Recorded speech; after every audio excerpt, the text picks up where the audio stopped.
사람들이 예수님께 어린아이들을 데리고 왔습니다. 그들이 원하는 것이 무엇이었습니까? 바로 이 아이들을 만져주심, 바로 안수해 주시기를 원했던 것이죠.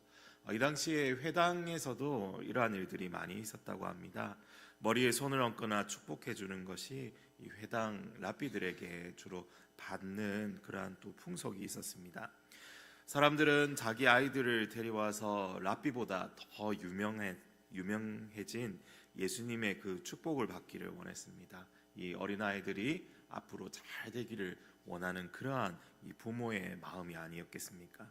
그런데 이런 간절한 부모들의 이 기대와 염원을 누가 이 재와 고춧가루를 뿌리게 됩니까?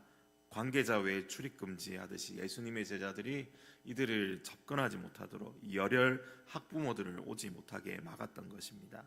그리고 도리어 꾸짖죠. 어린아이들을 데려오지 말라고. 예전에 약장수가 애들은 가라 그렇게 하듯이 그렇게 이 부모들의 행동을 그들이 통제하고 제한했던 것이죠. 그런데 그 장면을 보고 계시는 예수님께서 어떻게 하십니까? 이 분통이 터져서 분노하십니다. 예수님께서 분노하신 경우가 몇 번 있었는데 가이사랴 빌립보에서 베드로에게 사탄아 물러가라 하셨던 그 경우가 있었고, 또 한 번은 이 풍랑이 그렇게 몰아쳤을 때 그들의 이 믿음 없음을 보시고 분노하시며 꾸짖으셨던 그러한 것들이 있습니다. 그런데 오늘 예수님께서 분노하신 이유가 무엇이겠습니까? 사실은 이 제자들을 교훈하기 위해서, 가르치기 위한 이 훈계 분노인 것입니다. 그들에게 가르쳐 주고자 하는 교훈이 무엇입니까? 바로 이 어린아이들과 같이 하나님의 나라를 받드는 사람이 되어야 한다라는 이 교훈인 것이죠. 다른 표현으로 한다면은 어린이를 하나님 나라의 주인이라고 그렇게 부르시는 것입니다. 이건 어린아이들의 그 성품과 그들이 가진 그 특정한 모습들이 바로 하나님 나라의 시민이 가져야 할 성품과 모습이라는 그 진리를 가르쳐 주기 위한 것이죠. 아이들만이 가지고 있는 그 순수함, 순전함, 그리고 무한한 신뢰와 믿음의 모습이 바로 우리 성도들이 품어야 할 마땅한 모습임을 오늘 이것을 통해서 우리는 묵상해 볼 수가 있습니다. 예수님은 그들을 품에 안으시고 또 축복하십니다. 그러면서 제자들이 깨닫기를 원하셨습니다. 이 작고 연약한 미천한 이들처럼 그들이 믿음을 가지고 작고 연약한 이들처럼 하나님 아버지를 전적으로 따르고 의지하며 이들처럼 깨끗하고 정결한 마음으로 살아가야 한다는 것이죠. 이 제자들에게 원하시는 예수님의 마음은 어린아이와 같이 순전한 믿음과 마음을 가지고 이 복음 전파 사역에 함께 동참하고 하나님의 나라가 그런 사람들로 충만하게 채워지기를 원하고 계신 것입니다. 그런데 이 말씀을 통해서 오늘 우리도 동일한 마음을 느껴야 하겠습니다. 예수님께서도 우리에게 오늘 원하시는 삶이 무엇이겠습니까? 바로 이 어린아이와 같이 하나님의 나라를 온전하게 믿고 받들며 신뢰하고 우리도 그 순전함을 가지고 살아가야 한다는 것이죠. 이렇게 살아가기 위해서 오늘 우리가 무엇을 해야 하겠습니까? 정결한 마음 주시옵소서. 주님 앞에 우리가 그렇게 기도하며 살아가야 하겠습니다. 또 말씀으로 완강한 우리의 마음, 돌같은 우리 마음의 그 밭을 갈아엎어 주시옵소서 하며 우리가 성경을 읽고 대해야 하겠습니다. 삶 속에서도 우리의 마음과 모습이 동일하여서 하나님께 영광 올려드리도록 믿음과 순종으로 살아가기를 몸부림쳐야 할 것입니다. 오늘 하루 저와 여러분의 삶이 주님께서 보여주시는 그 모습으로 살아가도록 오늘도 최선을 다해서 기도하고 말씀 앞에서는 우리 모두가 되기를 간절히 소망합니다. 이 사건과 연이어서 한 가지 사건이 더 일어나죠. 부자 청년의 이야기입니다. 앞의 이야기와는 전혀 상관이 없을 것처럼 보이지만 어떻게 보면 이 두 가지 사건은 하나의 그 선으로 연결되어 있습니다. 바로 하나님의 나라, 천국은 어떤 사람이 들어갈 수 있는지 보여주는 생생한 예화들인 것이죠.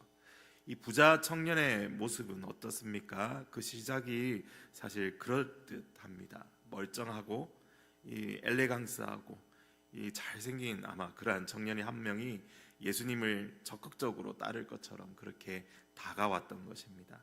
그의 첫 마디도 구도자의 것이죠. 선한 선생님, 내가 무엇을 해야 영생을 얻을 수 있습니까? 이 영원한 가치에 대해서 이 청년이 묻고 있습니다. 이 청년은 어떤 사람이었는가? 바로 이 부자이고 또 다른 복음서에서는 이 청년이 관원이라고 나와 있습니다. 부자의 관원의 젊음을 가진 이런 사람이 이런 최고의 조건들에만 만족하며 살아가는 것이 아니라 이 영원한 생명에 대해서도 질문하고 있는 것이죠. 그런데 이 청년은 영생을 알고 믿었지만 어떻게 얻으려고 하고 있습니까? 그가 이 행동으로 얻으려 하고 있습니다. 내가 무엇을 하여야, 어떻게 하여야, 어떤 일을 하면 영원한 생명을 소유하고 예수님이 전파하시는 천국, 하나님의 나라에 들어갈 수 있겠습니까? 라고 묻는 것이죠. 그러자 우리 주님께서 무엇이라고 답하십니까? 어찌 선한 일을 내게 묻느냐? 선한 일은 오직 한 분이시니 내가 생명에 들어가려면 계명들을 지키라고 대답해 주십니다. 그러자 청년은 묻습니다. 어느 계명을 지켜야 합니까? 예수님은 10계명의 그 5계명부터 9계명까지 그리고 레위기 19장 18절에 이 사랑의 계명을 제시하고 계시죠. 그러면서 주님은 의도적으로 이웃 사랑의 계명을 사실은 맨 나중에 말하고 계시는데 예수님의 말씀이 끝나자 이 청년은 이 모든 것을 지켰다라고 그렇게 또 대답하고 있죠. 21절에 보면은 예수님은 그렇다면 네가 한 가지 부족한 것이 있으니 이 소유를 팔아서 다 팔아서 가난한 자들에게 주고 너는 이제 나를 따라오너라 라고 말씀하십니다. 그렇게 하면 하늘에서 이 청년이 받을 상급 보화가 있게 될 것이라고 말씀해 주셨습니다. 그런데 여러분 어떻게 되었습니까? 이 청년이 예수님의 이 말을 마지막 말을 듣고는 근심하면서 돌아갔습니다. 예수님 말씀대로 도저히 할 수가 없다는 것이죠. 어쩌면 예수님께서 네 절반만 팔아서 어쩌면 3분의 1만 팔아서 나를 따르라 하셨다면 따라갔지 않았을까요? 그런데 이 전부라고 하시니까 그냥 뒤도 안 돌아보고 그냥 도망가 버린 것입니다. 이 부자 청년이 예수님을 떠나가자 예수님께서는 이 부자 청년이 천국에 들어가지 못할 것이라고 그렇게 이제 말씀합니다. 참 아이러니하게도 영생을 얻기 위해서 예수님을 찾아온 부자 청년은 바로 그 눈앞에 계시는 이 영생의 문이신 바로 그 예수님을, 천국이신 예수님을 알아보지 못하고 그렇게 지나쳐 버리고 뒤돌아서게 된 것이죠. 여러분 왜 그렇습니까? 그가 생각하기에 그가 가진 재물을 다 버릴 수 없었던 것입니다. 그게 있어야 자기의 삶이 유지되기 때문이죠. 그게 있어야 자신의 가치가 증명되고 그게 있어야 불편하지 않고 제대로 살 수 있다고 생각한 것입니다. 결론은 그게 더 소중하다는 것이죠. 예수님보다 그게 더 크게 보였던 것입니다. 그래서 이 청년은 마음의 재물로 인하여 근심하며 떠나갔던 것입니다. 예수님을 선생님이라고 부르면서 존경심을 표시했던 이 청년의 질문에서 바리새인과 다른 순수한 동기가 묻어나옴을 우리가 생각해 볼 수도 있는데, 그렇지만 그는 내 몸과 같이 내 이웃을 사랑하라는 이 사랑의 계명에 올인하라는 그 예수님의 명령에 도저히 감당할 수 없었던 것입니다. 가끔 그런 생각이 듭니다.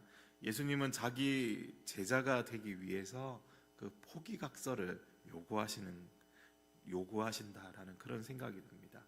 우리는 주님을 따르고 주님을 섬기기 위해서 뭔가 자꾸 다른 이유를 대면서 이번에는 못하겠다 하고 자기 자신에게 설명하려고 합니다. 그런데 오늘 주님은 무엇을 물어보십니까? 어느 게 더 중요한지, 어느 게 더 소중한지 물어보십니다. 예수님의 요구는 간단하고도 명확한 것입니다. 포기하라는 것이죠. 이 포기각서를 써라고 말씀하십니다. 우리가 자주 하는 오류 중에 이런 말이 있습니다. 주님, 안 돼요. 이 주님이라는 말 속에는 우리가 그 어떤 것도 다 따르겠다는 그러한 말이지 않겠습니까? 그 주님이라는 말. 그런데 앞에는 주님이라 말해놓고 뒤에는 안 돼요, 아니요, no라고, 이 말이 사실은 양립할 수 없는 그러한 말입니다. 주님 안 돼요, 양립할 수 없는 그러한 말이죠. 그런데 우리의 이 못난 자는 주님이라면서 그렇게 부르면서 안 돼요라는 말을 너무도 자연스럽게 말하곤 합니다. 사랑하는 여러분, 우리는 오늘도 연습해야 합니다. 예수님보다 하나님의 나라보다 더 소중하게 여긴 것을 찾아서 내려놓는 연습을 해야 합니다. 하나씩 하나씩 그 영역을 넓혀가면서 주님의 주권이 내 삶의 모든 영역에 미치도록 자신을 살펴보아야 하는 것이죠. 내가 주인 삼고 있는 영역, 내가 아직 내어드리지 못한 내 마음속에 그 비밀스럽게 잠궈놓은 그러한 방들까지도 주님께 그 열쇠를 내어드려야 하겠습니다. 우리가 이런 모든 것을 내려놓기까지 우리는 주님의 그 예수님의 참된 가치를 모르는 것입니다. 예수님께서 이런 비유를 하신 적이 있죠. 수많은 그 진주 속에서 자기의 전 재산을 팔기까지 전력을 다할 만큼 가치가 있는 보물을 발견했던 한 진주 상인의 이야기가 있었죠. 만약 우리도 이 청년처럼 영생과 우리 주님의 존귀함을 모른다면 어떻게 되겠습니까? 근심하며 살아가는 것입니다. 아무런 그 소득 없이 답이 없는 인생을 살며 헤매이게 되는 것이죠. 그냥 제3의 대안을 찾아서, 제3의 답을 찾아서 자기가 소중한 것과 영생의 가치를 타협할 수 있는 길이 없을지 이 헛된 노력으로 살게 되는 것이죠. 허무한 그 생각을 하면서 살게 되는 것입니다. 사랑하는 성도 여러분, 오늘 우리에게 보여주시는 모습들은 이 시대를 살아가는 우리들에게 주시는 경고이기도 합니다. 바로 양다리 걸치지 말라는 경고인 것이죠. 나 외에 다른 우상을 섬기지 말라는 것입니다. 어린아이같이 순전하게 천국을 소유한 천국 백성으로 살아가라고 주시는 말씀입니다. 그것이 바로 하나님께서 원하시는 삶의 모습인 것이죠. 오늘 하루도 이런 믿음의 가치 있는 보화를 발견하고 깨닫고 흠모하며 소유하기 위해 전력 질주할 수 있는 깨어있는 주의 성도들 되시기를 간절히 소망합니다. 기도하겠습니다.